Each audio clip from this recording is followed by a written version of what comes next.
아멘. 축복을 사명으로 라고 하는 제목으로 하나님의 말씀을 전가하겠습니다. 요즘 참 안타까운 소식들 많이 들리지만 저는 크리스찬이고 목사이기 때문에 교회들의 소식을 들을 때 참 가슴 아픈 것 같아요. 중대형 교회가 경매에 나온 것이 한 200개가 된다고 그럽니다. 보통 교회 건축을 하기 위해서는 우리처럼 이렇게 10억 이 정도 있어가지고 되는 게 아니고 몇백억이에요, 몇백. 그 이자를 감당을 할 수가 없는 거죠. 또 코로나로 인해 가지고 사람들도 많이 줄고 또 헌금도 줄다 보니까 그런 어려움을 겪게 되는 것입니다. 그러다 보니까 더 이제 교회가 없어질 위기가 되니까 우리보다 몇백 배 큰 교회인데도 이제 내놓고 다른 데 가야 되는 상황이 생기게 되는 거예요. 로마가 더 이상 아름다운 건축물을 내놓을 수가 없을 때 건축을 무조건 크게만 했답니다. 크게 지었대요. 이거는 우리의 영성이나 우리의 내면, 우리 교회 생활에서도 좀 똑같이 적용이 된다고 생각이 들어요. 교회가 영성이 없을 때, 거룩함이 없을 때 그냥 겉모습만 아름답게 가려고 하는 게 있어요. 교회 와가지고 외식하고요, 개인적으로는 겉멋만 들고 이렇게 뭐라고 해야 되나, 이렇게 권위적으로 바뀌어가는 거죠. 겉모습만 크게 만들어가는 거예요. 또 마찬가지입니다. 교회의 모습도 섬기고 또 낮아지고 하는 모습이 아니라 교회 건물이 삐까번쩍하게 가는 거예요.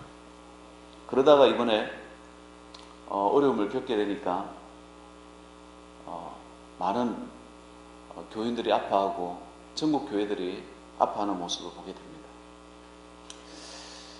우리가 부흥이라고 하는 것, 평생에 온 정성을 기울여야 하지만 몰락이라고 하는 것을 보면 우리 주변에도 마찬가지죠. 한순간에 몰락하는 것을 보게 됩니다. 우리 소가의 교회는 유명한 교회가 되려고 하지 말고 우리가 하나님 잘 믿는 교회가 되면 좋겠습니다. 그런 마음으로 이 어려운 시기에, 또 외로운 시기에, 고독한 시기에 내 내면을 살펴보고 회개하고 영성으로 가는 것이 참 중요하다라고 하는 거예요.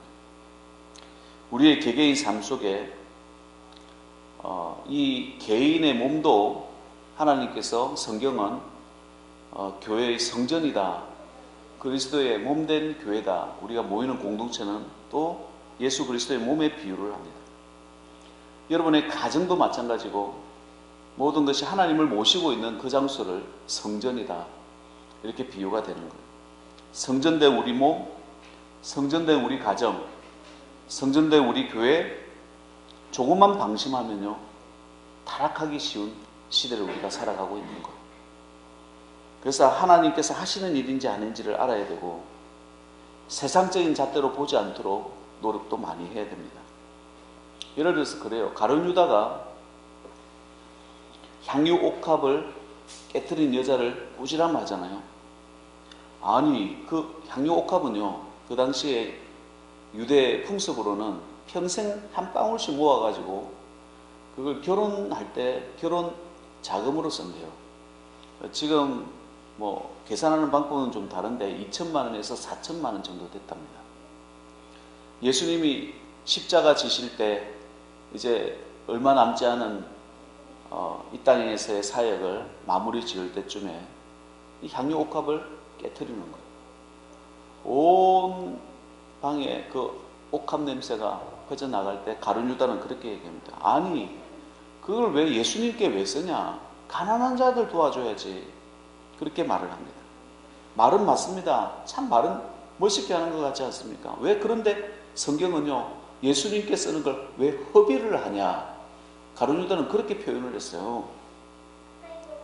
우리가 인간적인 눈으로 보고 인간적인 철학을 보면 참 가룟 유다가 말한 게 멋진 말인 것 같지만은 예수님께서 하시는 말은 저가 나의 장례를 준비했다.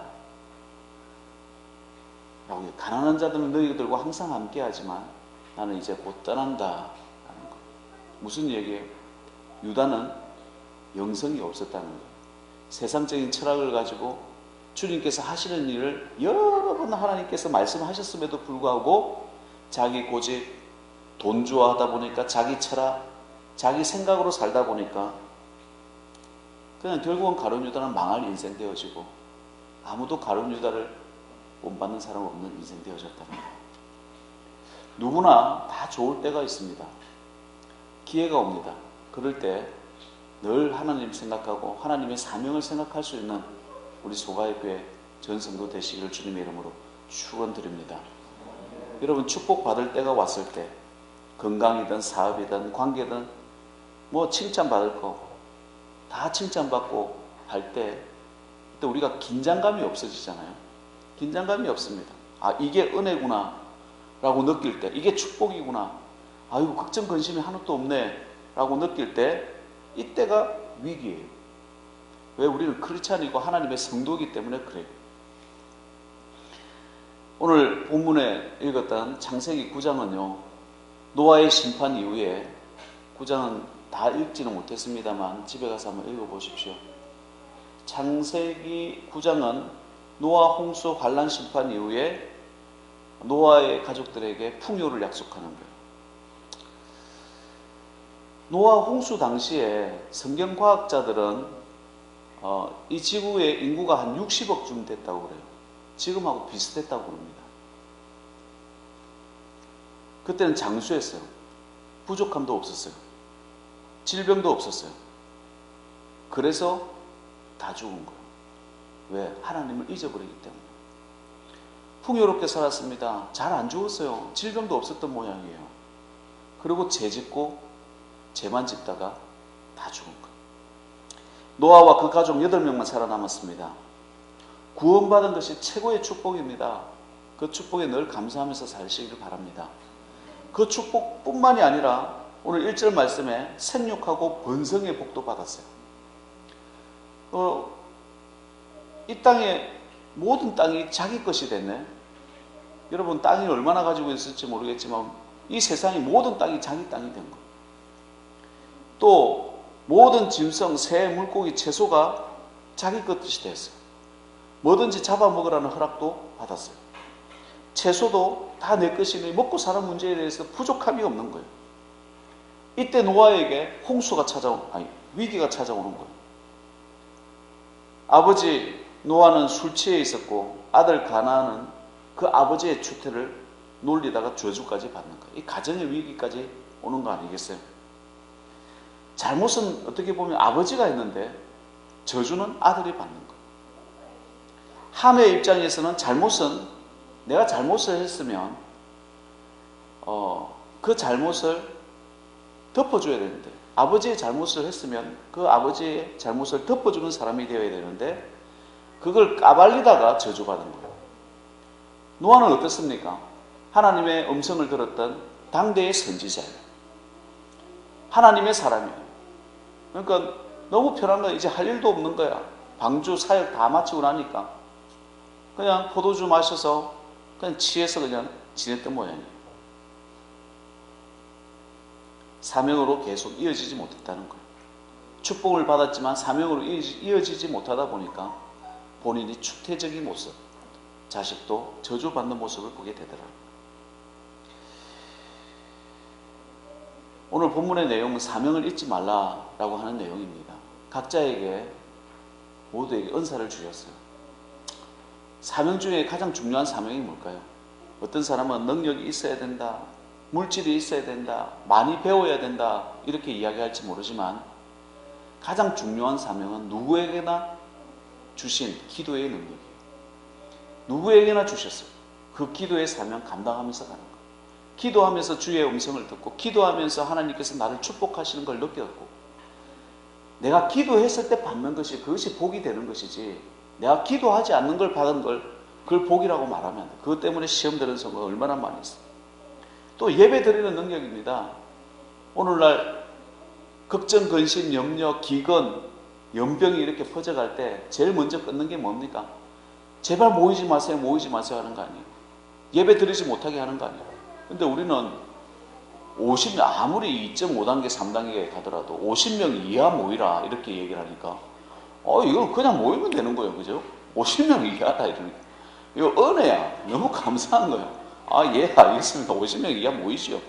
뛰어서서 앉으면 되는데 충분한 자리가 이렇게 있는데 너무너무 감사한 거예요. 이럴 때 예배 드릴 수 있는 능력, 이게 능력인 거예요. 누구에게는 주신 거예요. 창조주 아버지 하나님을 예배할 수 있는 것이 그보다 더 큰 축복이 어디 있냐는 거예요. 성도에게는 기도와 예배가 있어야 성도는 긴장을 늦추지 않습니다. 주일날 되면 옷 갈아입고 교회 가야지 하면서 오는 그 가운데 긴장이 있는 것이고 또 말씀 들을 때에 은혜가 되는 것이고 고칠 거 고쳐가는 것이에요. 마귀에게 틈을 주지 않는 거예요. 이것이 성도의 사명인 줄 믿습니다. 기도와 예배 최선을 다하시길 바랍니다. 우리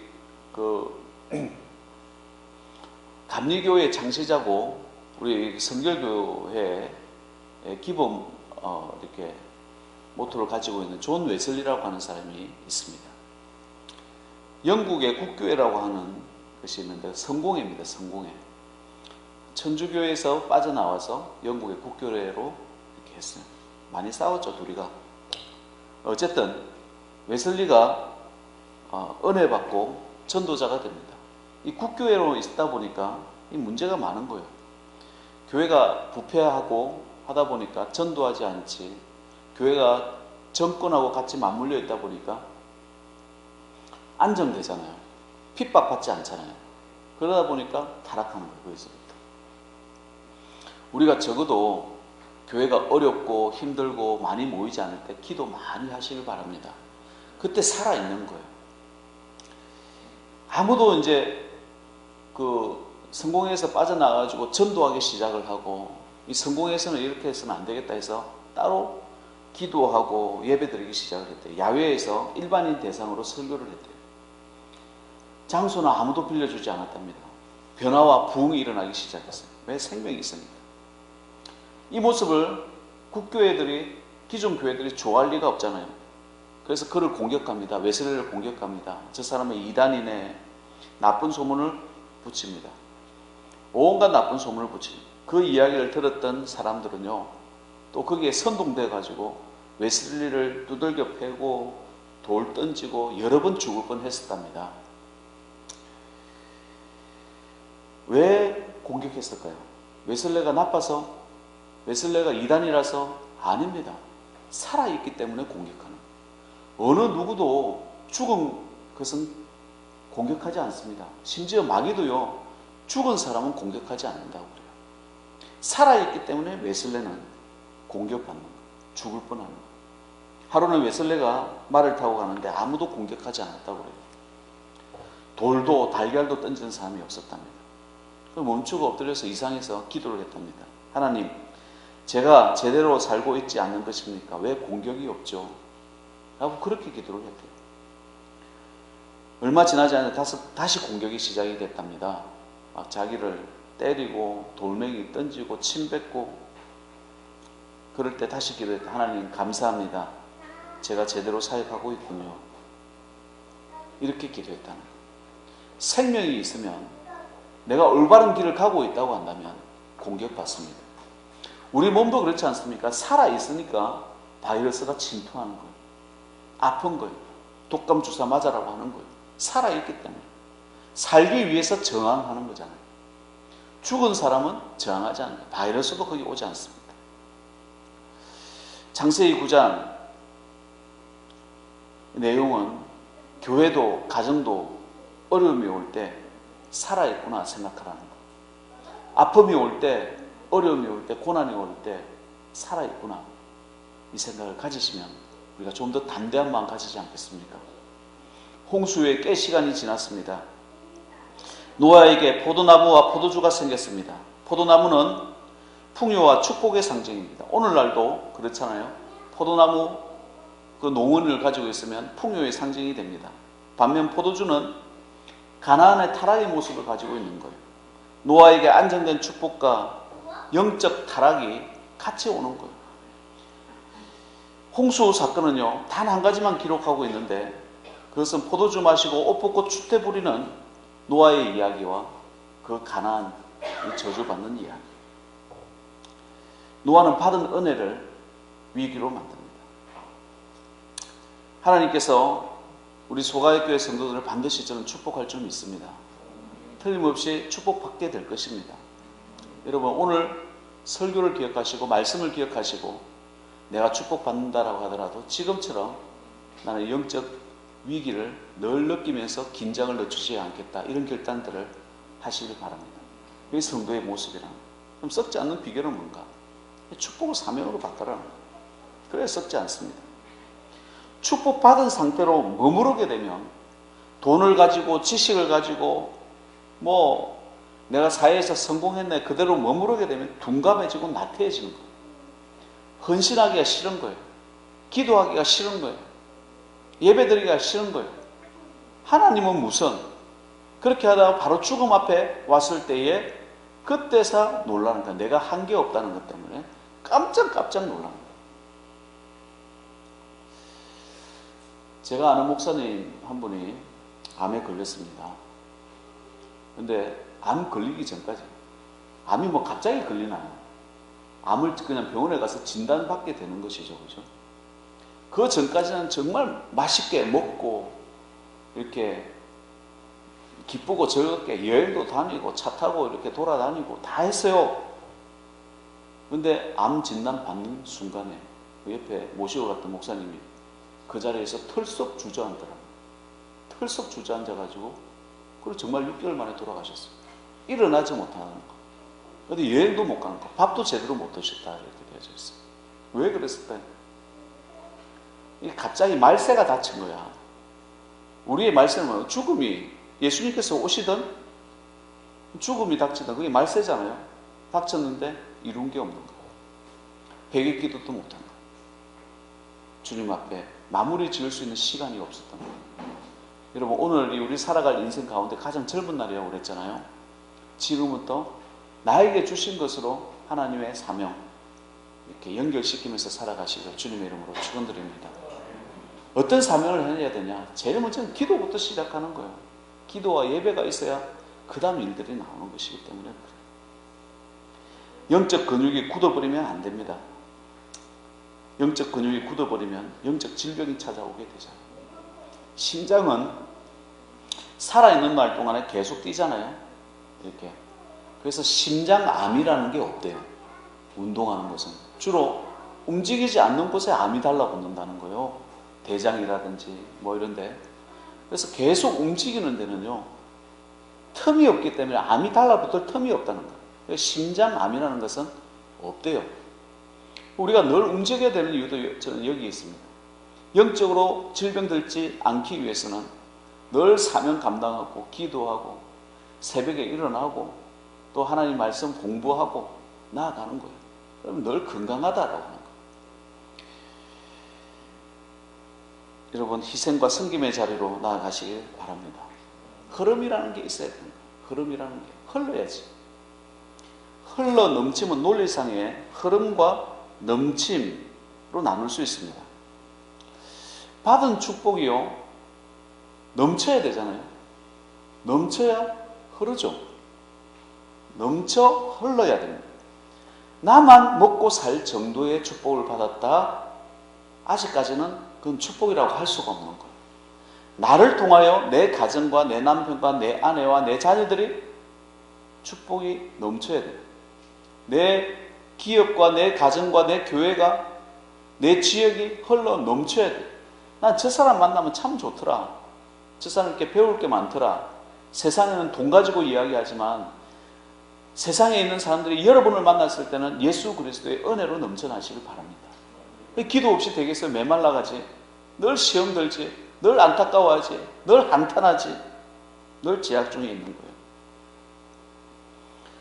받은 축복이 넘치면 싱싱해집니다. 썩지 않습니다. 타락하지 않습니다. 교회가 부흥이 돼도 하나님께서 맡겨주신 사역들 위에 그 은혜가 있으면 싱싱해지는 거예요. 이번에 홍대 설교에서 고성 선교를 와야 되는데 오질 못했어요. 지난번에 여기 우리 교회에서 한번 세 분 목사님이 모여서 회의를 좀 했습니다. 그래도 고성선교화 해야 되는데 이거 어떻게 하면 좋을까요?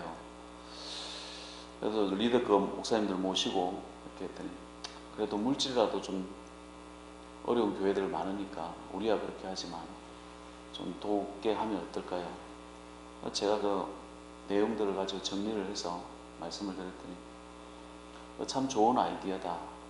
회의를 거치고 당에서 통과되기까지 한 2달 기다렸지만 결국은 3,700만 원, 국내에는 3,700만 원을 각 교회에 100만 원씩 지원을 했고요. 그 가운데는 이제 목사님들이 제 개인 좀 도와주세요라고 하는 분들도 계셔가지고 목회자 개인도 도와주기도 했지만 뭐 보통 우리는 교회에 이렇게 선교비가 들어올 수 있도록 했고 국내만 있어요. 홍대 세교회는 선교를 굉장히 열심히 하시잖아요. 네팔부터 시작해가지고 전체적으로 나간 금액이 1억 정도 된대요. 그 각 교회들마다 또 세운 학교들, 병원들 다 지원하다 보니까 1억 정도 됩니다. 이게 흘러 넘침 아니겠어요? 전 세계에 있는 모든 교회, 야, 1억이나 나갈 수 있는 헌금이 있구나. 지금 모든 교회가 어렵지만 거기서 1억이 나오는 거예요. 홍대 세교회는요, 사실 몇 년 전부터 제가 알고 있어요. 이 교회 사세요. 홍대 세교회밖에 살 게 없습니다. 그게 월세가 한 달에 5천만 원 월세를 냅니다. 그럼 1년이면 얼마예요? 6억의 월세를 내고 그 지금 있는 데를 빌려서 사용하는 거예요. 근데 6억이면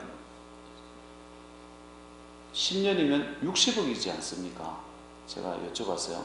60억이면 교회를 짓고도 남겠는데요. 그렇게 사시는 게 낫지 않을까요? 라고 했더니 목사님, 월세 내는 게 훨씬 더 쌉니다. 왜냐면 홍대 쪽에는 그만한 땅 60억 가지고 땅 몇 평 살 수도 없고 교회 짓는데도 살 수도 없습니다. 그리고 만약에 위기가 온다면 같이 넘어가게 되겠습니다. 안 됩니다. 월세가 훨씬 쌉니다 했는데 그렇게 말한 지 한 2, 3년 후에 정말 위기가 오는 거예요. 지금 뭐 그렇게 되지만 홍대 세교회는 탄탄한 거예요. 그래도 이 가문 시기에, 어려운 시기에 1억이라는 것을 한꺼번에 줄 수 있는, 흘러 넘침이 있는 교회가 되더라라는 거예요. 뿐만 아닙니다. 교인들 가운데서도 11조를 1억씩 하는 사람들이 많대요. 근데 원래 부자였냐? 아니라는 거예요. 주님 말씀 듣고 자리에 정말 가난해가지고 먹고 살기도 힘든 친구가 하나님께서 회복시켜 주시는데 왜 하나님의 능력 아니냐? 거기도 지금 한 공무원들이 와서 지키나 봐요. 20명 직원들 이렇게 해가지고 딱 20명만 지키고 예배를 드리는데도 불구하고 홍대 세교회는 거기 인터넷으로 미리 작업을 다 해놨잖아요. 헌금할 수 있도록 다 되어져 있어서 흘러 넘침이 있는 거예요. 소가일교회도 저는 그렇게 될 줄 믿습니다. 여러분 꿈을 꾸시기 바랍니다.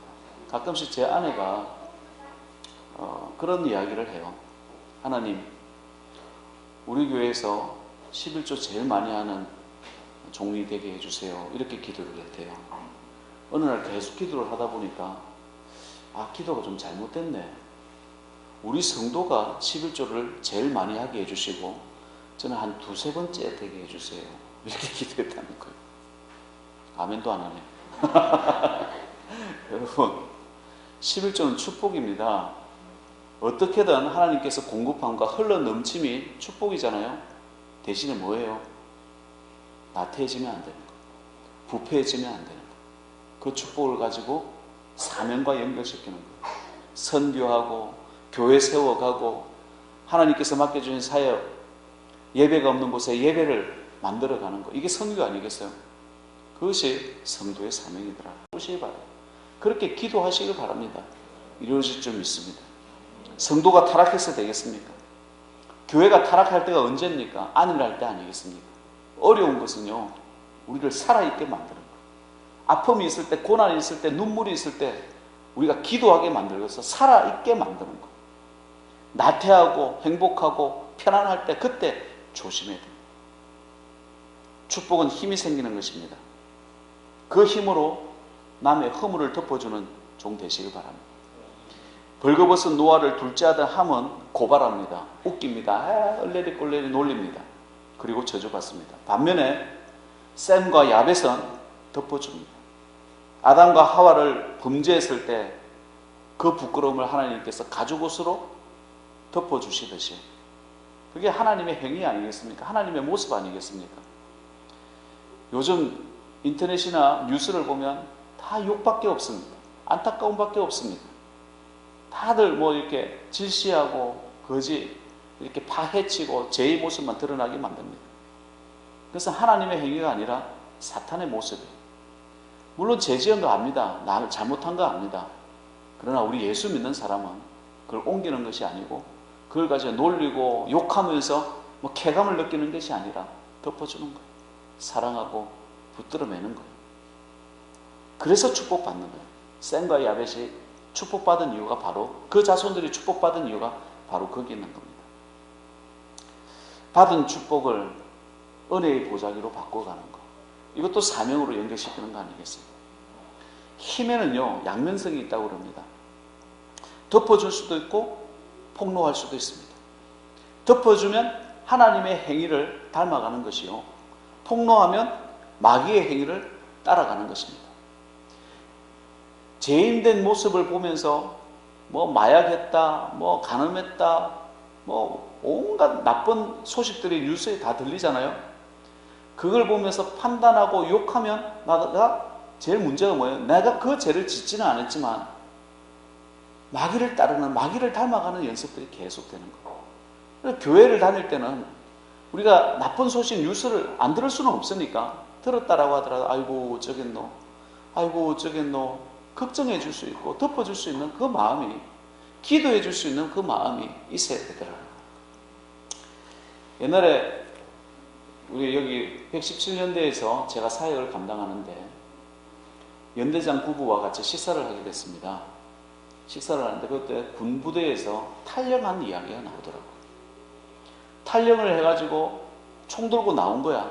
이걸 잡는다고 저놈 잡아라 모두 다 그런 얘기하고 있는데 텔레비전에 그걸 보던 연대장 부인 집사님이 하시는 이야기가, 아이고 저 연대장은 어쩌겠노, 저 부대 장교들 어떻게 하겠노, 아이고 하나님 도와주세요. 밥을 먹으면서 그 이야기하는 거예요. 야 역시 연대장 부인은 다르구나. 자기 부하들 걱정하는 거, 부하들 걱정하는 거. 그게 하나님 자녀들의 도리 아니겠어요? 사랑하고 희생하고 덮어주는 거 아니겠어요? 무엇보다도 뜨겁게 서로 사랑할지니 사랑은 허다한 죄를 덮느니라. 베드로전서 4장 8절의 말씀입니다. 여러분이 앞으로 은혜를 받고 또 축복을 받게 될 때에 위기로 만들지 마시기 바랍니다. 받은 은혜 사명으로 연결시키고 사랑으로 연결시키시기 바랍니다. 또 받은 축복이요, 여러분 가지고만 있으면 썩습니다. 흐름이 되게 만드는 것, 넘치도록 흘러가게 만드는 것이 축복이 됩니다. 하나님과 같은 행동을 하는 것이 하나님의 자녀 모습 아니겠습니까? 우리 소가의 교회 그렇게 큰 교회는 아닙니다. 그러나 소가의 교회를 보는 하나님의 모습에서 참 아름다운 교회다, 참 거룩한 교회다, 참 너희들에게 줄 축복이 많다, 칭찬받는 교회 되면 참 좋을 것 같아요. 약속의 자녀가 사는 방식이라고 저는 믿습니다. 길지 않은 인생인 것 같습니다. 헛되게 살지 말고 늘 은혜를 축복으로 바꾸는, 사명으로 축복을 또 사명으로 바꾸는 그런 귀한 믿음의 종 되시기를 주님의 이름으로 축원드립니다. 할렐루야. 하나님의 은혜와 사랑을 감사합니다. 아버지 하나님, 저희들 삶 가운데 늘 주님과 동행하게 하시고 또 동행한 가운데 조금씩 성장하게 하시고 축복받게 하심을 감사합니다. 아버지 하나님, 잘가짐과 잘됨이 있을 때 또 행복함이 있을 때 아버지 그럴 때는 더욱더 기도해야 될 때인 줄 믿습니다. 살리는 샘물이 되게 하시고 살리고 넘쳐나는 물길이 되게 하셔서 덮어주고 축복하고 은혜로 연결시키고 사명으로 연결시켜가는 귀한 하나님의 종 되게 하옵소서. 공격이 있을 수 있습니다. 고난이 있을 수 있습니다. 있더라도 죽은 것보다 생명이 있는 게 낫지 않습니까? 희생이 있더라도 아버지 하나님, 아픔이 있더라도 눈물이 있더라도 덮어주고 용서하고 사랑하고 하나님 자녀다운 영광과 감동이 있는 귀한 종들 되게 하옵소서. 예수님의 이름으로 기도하옵나이다. 아멘.